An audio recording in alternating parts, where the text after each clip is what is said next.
Cum intri în zona artiștilor la Untold?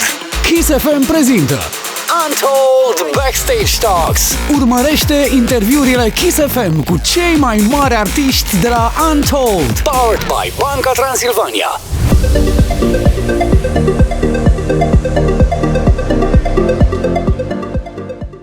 Ladies and gentlemen, boys and girls, welcome to Backstage Talks, powered by BT, Banca Transilvania, Kiss FM Backstage Talks, at Untold, with the one and only HARDWELL. Man, how are you, man? It's so good to see you. Thank you, man. Finally, after all these years, how does it feel to be back?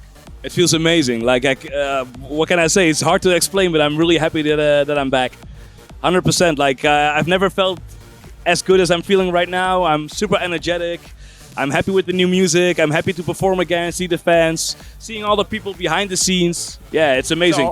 So, there were 4 years, yeah? Exactly, yeah, From yeah. which we had 2 pandemic years, which we don't count. Nobody wants to remember Exactly, those yeah, I totally agree. But during those 4 years, now, to be honest, were you afraid at any moment, considering what is happening right now with music, with all this speed, with all these 80,000 tracks released per day, with all these new acts coming all day long, were you afraid, be honest, were you afraid at any moment that people will forget about you? No, never. Never That's a ever. good answer. Never ever. No, So- I trust my fan base, and it's not even about the fan base, you know? I don't have to be as popular as I was in 2013, but I'm still able to make dance music the way I see it, and I always think I will be a person that's bringing something different and refreshing to the scene, something that people need, and that's not my ego talking, that's my creative side talking, and I always do my very best to create something that people haven't heard before, while like a lot of other artists are following the hype, and I'm never doing that. I never did that, and I always try to create the hype instead of following it.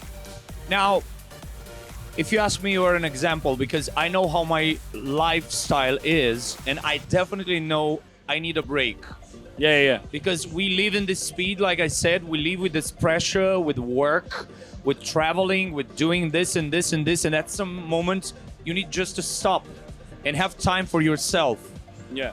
And from those 4 years, what was good by staying aside for 4 years, and what was bad by staying aside for 4 years? I don't think Personally speaking. Yeah. I don't think I experienced anything bad, to be honest. Well, the FOMO, missing the festivals. So the Corona break, the COVID break was really good for me. But the best part was definitely discovering myself as a person, not as an artist. You know, I always focused. You only have 24 hours in a day, and for like the last 10 years, I always focused on being the best artist possible and not being the best person possible. And I let a lot of people down, and I think I really rediscovered myself as a person, and I think I found the right balance between living my personal, private life with my family and friends and being the artist HARDWELL. And as you mentioned, like, there's a lot of pressure on everybody nowadays, the pressure of social media, of likes, of staying relevant, and etc., etc. But the most important thing is, if you're happy as a person, not as an artist, it will reflect to me as an artist. And what I've definitely learned is keeping that balance and try to stay as happy and healthy as possible.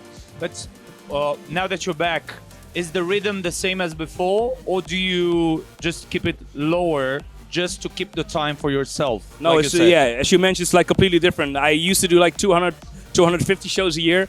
I brought it back to doing 30, 40 shows a year, and with that in mind, I have more time to be more creative in the studio, seeing my family and friends more, and that's for me the perfect balance of happiness, work, and everything. Do you have any ritual before show?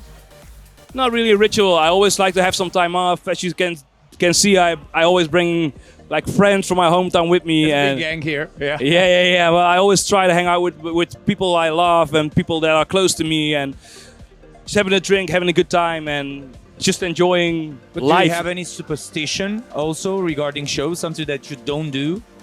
No, not really. Well, I don't do drugs. It's one thing. Nobody here does. Oh no, I like to have a drink. I don't do drugs. I know like a lot of colleagues are doing that, Like but superstition, I have a talisman, you know? It's like I need to have this with me all the time just to feel, I don't know, safe, relaxed. no, not really. No. No, not really. And, tell us in few words what's coming next for Hardwell for this summer. You have a tour. Yes, I mean, my Rebels show Never is Die part tour. of your tour, Exactly. Actually, Yeah. As I talked a lot about your tour before the festival. Yeah. And I packed everything as your tour. Yeah. And talked about the dates and talked about the places and what can we expect from you for this summer and for the end of the year, of course. Well, yeah, this is the Rebels Never Die. It's the name of my album and the name of the world tour. As you mentioned, since I took so many years off, I never had this much time to work visually on a show as this one. And I think this show really visually represents what I like to see on a festival. And the album really represents what I like to hear on a festival. This is the perfect combination. This is 1 + 1 is 3. It's like, this is something you have to experience. It looks amazing. This is the second show of the Rebels Never Die World Tour. Next month we're going to America. Okay. Autumn we're going to Europe, and then the end of the year we're doing a whole Asia tour. So yeah, I'm really excited for that one. We have some questions that we received from our listeners, part of the Backstage Talks, and one of them is more or less related with what we already mentioned earlier at the beginning of the interview. Someone asked, is there any compromise you did in your DJ life or artist life that you will try to change if possible? I mean, something that you needed to do in order to get here, but if possible, you take it back. You will change that thing. No, I didn't do any compromises so far. No, I don't feel it that way. Like, it was a personal decision to do not that many shows a year. So that doesn't feel as a compromise. It feels more as a more adult lifestyle instead of just partying all the time. Great, thank you. And for the end, a shout out to all the Kiss FM listeners. Of course. Kiss FM, this is Hardwell in the house, live from Untold Festival. Thank you guys for all the support and I hope to see you soon. Kiss FM îți oferă acces total în zona artiștilor. Untold Backstage Talks, powered by Banca Transilvania.